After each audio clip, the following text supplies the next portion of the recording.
Hey, welcome back. And here's a question for you. Are you the best you can be? Are you eating right? Are you doing the things you need to do to be the best you can be? Well, you're going to find out. Because my name's Dacquino, and our next guest is Dan Court.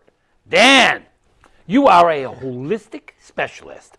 What does that mean? Well, it means a lot. It means that we look at the body holistically, but what I thought I would do today is maybe just share a little bit about my journey and my story. And I believe that the journey never ends, from the day we're born until the day we're put in the grave. I grew up in Huntington, Long Island. My parents were middle class. I missed organic, healthy foods by one generation. So I grew up in a world of sugar, carbohydrates, processed foods. Yes, but not really, because my family was in construction. My father had a roofing and siding business. So when I was young, I think I started when I was around 8 years old. I used to go on the job sites with him on weekends and holidays and pick up the asbestos scraps in a bucket and dump them in the truck. Then later, when I was in high school and college, he put me on piecemeal where I could earn by production. So I was a worker. So I'd get up early before dawn, work until dark, and put on roofing. And what would happen is, when you're roofing, you get the tar all over your hands. So we used gasoline back in those days to wash the tar off. And then we'd use a waterless cleaner to get rid of the smell of the gasoline before we ate our bologna or peanut butter and jelly on white bread with a can of Coke. So you know what those days were like, right? Oh, yeah. So I was still have a couple of those. I was born in 1956, so I'm 62 years old. And what ended up happening was I had allergies through high school and college, but I never really thought that much about it. But I really had the American dream from day one. I was going to be a multimillionaire. So I went to college at night, worked 6 days a week during the day, went to school through college all the way through at night, and got a scholarship toward the end, finished up in 2 days a week. Then I took a job in sales, and I continued learning and working with sales companies, with large companies, multi-billion-dollar companies, but my real passion was startups, and I got involved with a number of startups. Some were successful, some weren't, went bankrupt. But the goal was, if it didn't work, I would shift, I would pivot, I would try something else. And I always had the desire to have my own business. So I tried a few, finally ended up with a partner. We grew it from zero with no funding to 22 million in sales. And we sold it for one-time sales. So I really was chasing the American dream, and it was succeeding for me.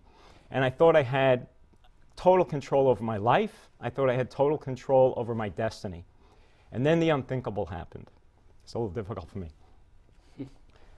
My 16-year-old son ended up with mononucleosis, and his spleen burst. And we raised him the way I was raised, on conventional foods, conventional medicine, antibiotics. And I believe that those things weakened his immune system. And when his spleen burst, he went into cardiac arrest twice in the ambulance on the way to the hospital. They didn't expect him to live. He lasted for 3 days in intensive care. And then we transferred him into a New York Presbyterian in New York City, where they were finally able to do a CAT scan and tell us that his brain was dead. So then we were faced with having to take him off life support. So it was a very difficult thing to watch. Your son die. Absolutely. And what happened was I still had a lot of responsibilities. I was worried about my other son. I was worried about my wife, his mother. And I focused on them and not myself. And I just kept pushing things down. And it's not the right thing to do. No. What ended up happening was I went into a deep depression, ended up doing the same thing that I'd done my entire life. I went to the doctor. I ended up on antidepressants. And over 8 years, I gained 50 pounds. I was 50 pounds heavier than I am today. I had eczema on a large part of my body. I had joint pain. And I really, although I didn't have the deep, deep depression where I had really bad thoughts, I still didn't feel normal. You're in a sort of a blah state, existing. But I sort of disconnected from life. I disconnected from family, friends, and had no inspiration. And then one day, I read this quote in a book from the Dalai Lama, and it said, basically what he said was that he found Americans to be very strange people. He said they spend the first half of their lives, we spend the first half of our lives chasing money at the expense of our health, and then we spend the second half of our lives chasing our health at the expense of our wealth. And it dawned on me that that was me. And at that moment, something shifted in my mind, in my core, my DNA, my mitochondria. It was a definite shift, although nothing happened. I didn't go anywhere, I didn't do anything, but I changed. I said, if it worked in business and I had so many failures, and we would just keep changing, pivoting, changing tactics until something worked, why can't I do the same thing with my own health? Obviously, what I've been doing my entire life with diet, medicine, exercise, what I would do for meditation or spirituality, which was very little, wasn't working. So I had to look at an alternative. And that's where I started to change course. I started with a 21-day purification program to detoxify myself. And they get it's a very good company. It's Standard Process. It's the oldest supplement company in the United States. In fact, they have organic farmland. Can you see this picture? These are some beets. It's organic farmland where they grow great vegetables. And what they do is they put those into concentrated nutrients. So it's organic foods from soil that they've maintained for 89 years. In fact, scientists come from around the world to study their soil. And that's when it started to strike me in my mind. I said, if the nutrients aren't in the soil, how are they going to get into the roots? How are they going to get into the vegetables? How are we going to get the nutrients that we need? And I started to study. And I read everything I could read. I had money. I had free time, so I was able to get trained by some of the best people in the world and started to follow their recommendations. So first I started physically, taking whole food nutrients, and then that translated into some herbs, but then I had a tremendous finding, and that was a company called, it was a book that I read, it was called The Emotion Code. Funny, I didn't bring that one here today. Oh. But it was transformational for me. And what it was based on were holistic practices to identify trapped emotions, which are really frequencies or energies that were trapped in my body, in my cells, in my auric field, that were creating imbalances in the way that I felt physically, the way that I acted. So I started to apply that on myself, and it was transformational. I released hundreds of trapped emotions, and I've done so with hundreds of my clients since. And it's a real amazing movement that Dr. Bradley Nelson is the one who started it, and it's going across the entire world. Dan, when you say holistic, what are you really saying? What I'm saying is, it's not just physical. It's not just, I have a pain, here's a drug. It's not just, I have an imbalance, here's some surgery. It's basically preventing those things from happening. So if you have a balanced approach to life where you're eating whole food, organic foods that are grown from good soil and getting as many nutrients as you can, and I believe today that that's difficult. I heard a statistic on Saturday at a seminar that we only have 30 more harvests left in the United States according to the U.S. Department of Agriculture. That's scary because with conventional farming. Yeah.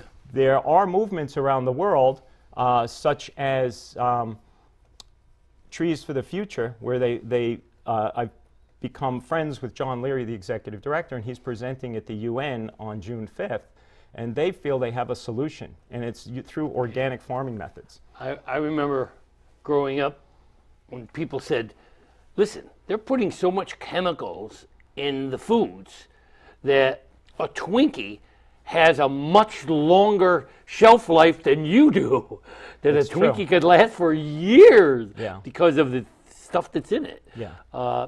It's scary. Yes. When you eat something and you look at the ingredients and you can't read half of what's in there, that's scary when you don't know what exactly you're eating. Right. There's so many different chemicals, Yeah. To maintain a shelf life. There's some breads that could last for a week, Sure, they do. The famous ones are the McDonald's products that are outliving us, definitely. Yeah. Basically, the way I look at things is, and there's another quote that I love. I have to read this one. I love to think of nature as an unlimited broadcasting station through which God speaks to us every hour, if we only tune in. That was from George Washington Carver, scientist. Really? 1864. to 1943. The Peanut Man. Yeah. Yeah. So the way I look at things is the sun gives off solar energy. The plants absorb the solar energy and convert it to chemical energy. We eat the plants, or we eat the animals that eat the plants, and we convert it to electrical energy. So we're electrical beings. So that's where my studies led. And I ended up looking at techniques that have been around for thousands of years that have helped billions of people. So I looked at acupuncture, I looked at Qigong, Tai Chi. And I have some examples of some books that I found to be very good during my journey. Let's go to those books and see some of the books that helped guide you to learn what you needed to learn from life. Can we go to those books? There we go. Okay. Fat for Fuel. Yeah, Fat for Fuel was written by Dr. McCullough. And that was really a starting point for me recently. I switched from a glucose-based diet, a carbohydrate-based diet, to a ketogenic diet. So our bodies run on two types of fuel, glucose or ketones. So in the old days, when people had food they ate, and they ran on glucose. And when they didn't during the winters, they would switch. Their body would create ketones, which give you the ability to think better, have more energy, and make you stronger. And it's sort of a survival mode. So there's a good amount of people that are beginning to follow and learn and study the ketogenic diet. It's been around for about 100 years. Wow. They found that it helped with children that were having seizures. But now they have medicines for that, but they don't work for everyone. Right. The next book was The Master Key, written by Robert Peng. Robert Peng is an internationally renowned Qigong master, has literally healed hundreds of thousands of people all over the world. China, he was in Australia for a while, and I've been training with him for 11 years. And I find him to be amazing. So here the concept is that what you think is what you are. What you think is what will happen. So you always want to focus on positive thoughts. Don't allow negative thoughts to come in. They've done live blood analyses of people's blood before Qigong sessions and after. And before, it's clumped red blood cells, and after, they look like healthy red blood cells. Wow. So think of it as a gentle, graceful, moving meditation with very healthy, healing breathing techniques. So a positive mind creates a positive body. Perfect. Okay. Wow. The next book is one of 20 that was written by Michael Gelb. Michael Gelb is a world leader in genius thinking, thinking like Leonardo da Vinci. And Michael is good friends with Robert Peng. Michael is a Qigong master, an Aikido master, a master of the Alexander technique. So I'm sure many of your audience will know those names. If not, you should investigate, like I did. Find out if you hear things that you are helping people and you've never heard about them before.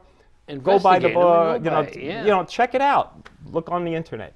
The next book was very interesting to me, and that's the effect of electricity on our DNA and the mitochondria within the cells in our bodies.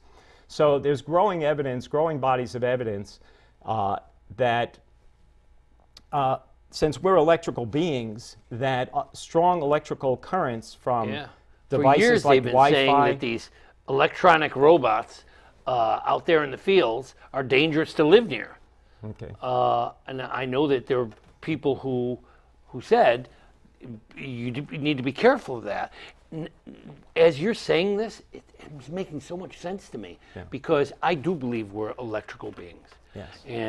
And this whole idea of electricity, getting in the way of electricity, makes sense to me. Right. It does. And it's scary. It is. As things become more powerful, they're causing more disruptions with our cells, our DNA and RNA. Yeah.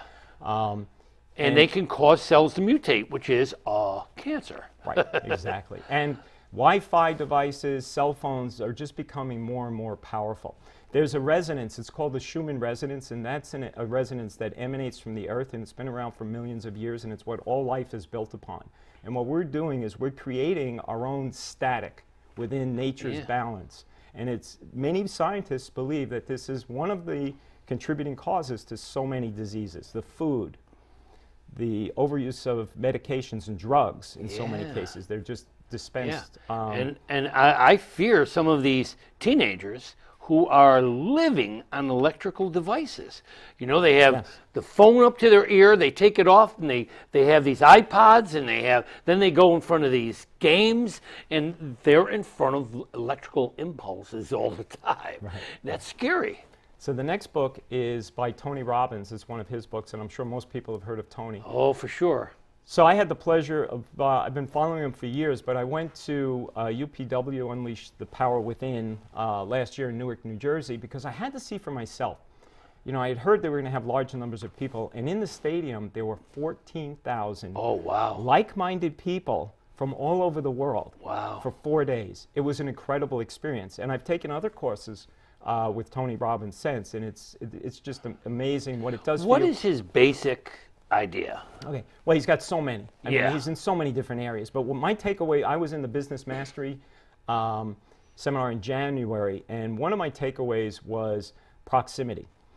That is to get as close to the people that you want to emulate, the people that you want And to get rid of the ones you don't. respect. Exactly.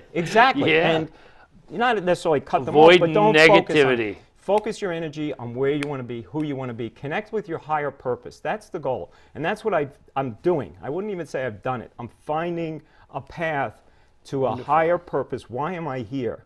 You know, and I believe everything that's happened in my life has led up to that. The next book is One Shot. Now that's written by John Leary. He's the executive director for Trees for the Future. And what Trees for the Future is doing, he's speaking at the UN. I'll be in attendance on June 5th. And basically he's addressing the ambassadors and dignitaries, and he's showing what they've been doing for 50 years. And that is basically they've found a solution to world hunger. And this organization behind me is, can I mention it? No. Yes, absolutely. Live Green is a new company that I've aligned myself with, and they are phenomenal. The co-founders are socially conscious. It's a socially We have a conscious, shot of the Live Green. It's a socially go. conscious company. And basically what's happening in the United States today, I don't know if you're aware of it, Vin, but 50% of Americans want to buy organic and healthy foods, Yep. but only 4% are. Do you know why? Really? Because some of the ones who are supposedly organic aren't? Good answer. Well, actually, the two reasons are it's too expensive Yep. and it's too hard to find. Yeah. Now, we're not talking about the East Coast and the West Coast, where we're fortunate to have a lot of healthy organic stores, but the Midwest. I travel a lot. I was in Ohio, Indiana, Indianapolis, and there I had a tremendous amount of difficulty finding healthy foods of any kind. It's all fast food restaurants. So what this company is doing, think of it as Costco meets Whole Foods online with free shipping. They're trying to make healthy and affordable, healthy and organic products and foods available to the masses. And what they've done, which is what I love, is they've aligned themselves with Trees for the Future. So for every order that's placed, they plant a tree in Africa or with Arbor Day in the inner cities in the United States. And that's what I try to do, is I try to find companies that are socially responsible and are giving back. Now, It's how, like paying it how forward. do we know that a company that's advertising as organic is actually organic? Is this controlled? Yes, I mean, years ago, not too many years ago, organic was controlled at the state level. And a few years ago, it became controlled by the federal government. Okay, so it is controlled by the federal government. Yes. I have remember standards. reading things about, don't trust everything that says organic. Don't trust anything, is my take. I'm serious. If I don't grow it, if I don't pick it, and I don't prepare it, I don't trust it. Yeah. Because there's so much going on with mislabeling. I see know things that, organic, and then I read the label and say, oh, that's well, not that's what organic." happened when some states had good regulations, some didn't.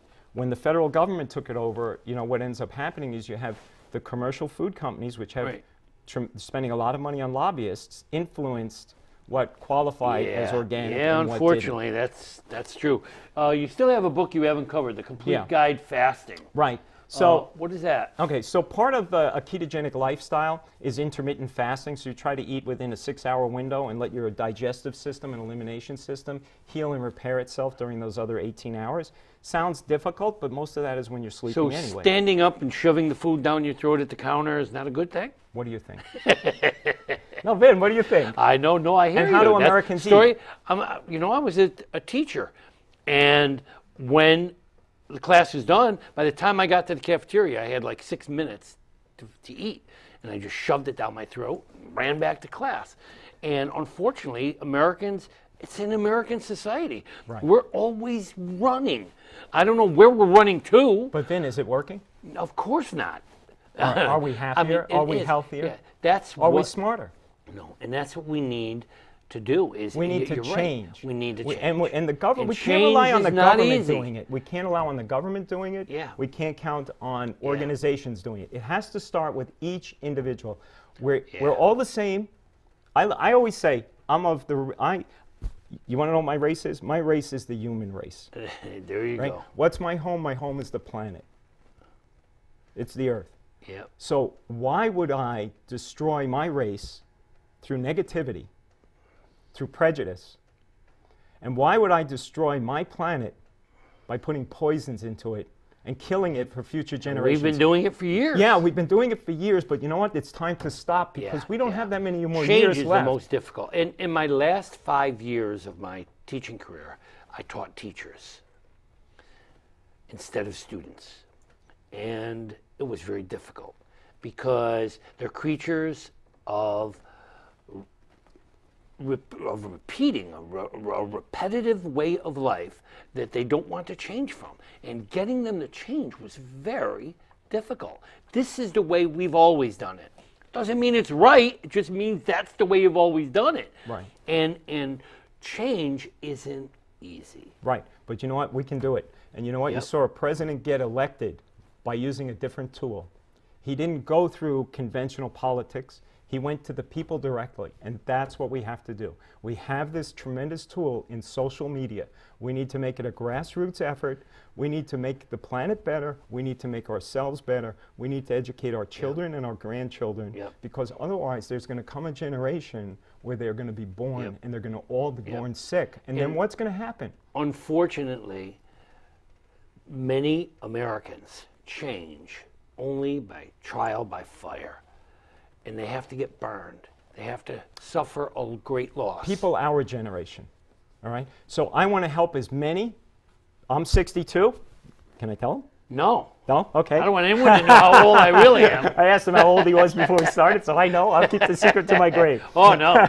45 years old. So I want to help people in Maybe. our generation, but my real focus is on the millennials because they've been watching us. And just like we revolted with our parents, they're revolting to us, and they're saying, you know what, it's not about making money. It shouldn't be just money-centric. You know, we need to worry about our children. We need to eat healthy.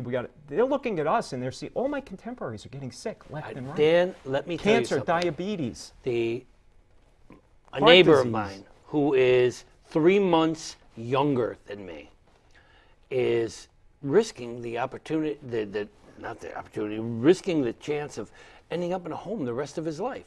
People my age are in homes. They're done. Yes. You know, and instead of being at the high point of their lives, they're considering the fact that they're done. Their body's falling apart. Yeah. It is a scary world that we live in because for many years, as you say, we ignored the warning signs. And there's warning signs all over us. And we know it. We hear it. I want to go to a street corner and kick a teenager's butt for smoking a butt. What can possibly be in that kid's mind after all the warning signs of cancer, cancer, cancer, and these kids, teenagers, are smoking cigarettes? Right. What does it take? But the cigarettes were bad. Why? Because of the chemicals. Okay. We have thousands of new chemicals that are The cigarettes are obvious. All the things that are not so obvious are stuff you buy it off the shelves to eat. All of these chemicals that are in the cigarettes, many thousands more are going into our food supply. Our products, personal care products we put on our skin. Whatever you put on your skin, like women come to me all the time and they say, is this lipstick okay to use? Is this eyeliner okay to use? I say, go ahead and eat it. They go, eat it? What do you mean? I said, well, if you're putting it on your skin, it's going to get absorbed into your bloodstream. It's going to get into your cells anyway. Dan, getting a suntan could be hazardous to your health. Did you know that? The sun can harm us. The sun's rays, breathing in the air in certain areas can harm us. Just basically living is dangerous today because of all of the things that are out there. And I think And do you want it to be like that? No, you're right on the money when you say what we have to do is be conscious of the fact that we are part of nature. We need to protect nature. We are part of the human race. And the human race needs to be protected. And we have to do a mind change. Yes. The way you have.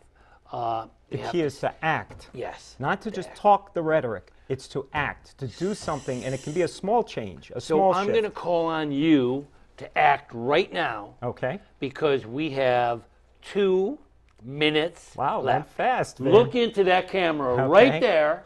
Great. And tell that audience what they better listen to. Okay. My recommendation would be to find what you're passionate about, to find what drives you. At 62, I've never been happier. I've never been healthier. My mental acuity has never been better.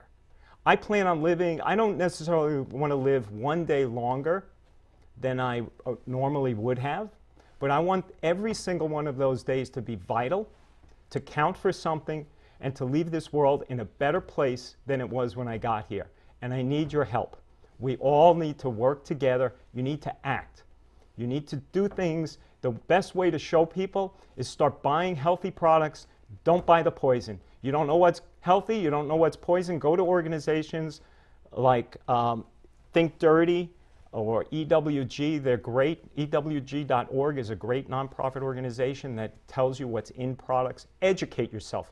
Take control for your life and help your children, your grandchildren, and your future generations. Dan, you are right on, man. It's not quantity. It's not the number of days, but it's the quality of the days that you're going to live. Dan, thank you so much. Your advice is wonderful. Keep doing what you're doing. Save this planet, man. We need it saved. Thank you for joining us. Thank you for being part of this today. Thank you for listening to Dan. Take heed in what this man is telling you.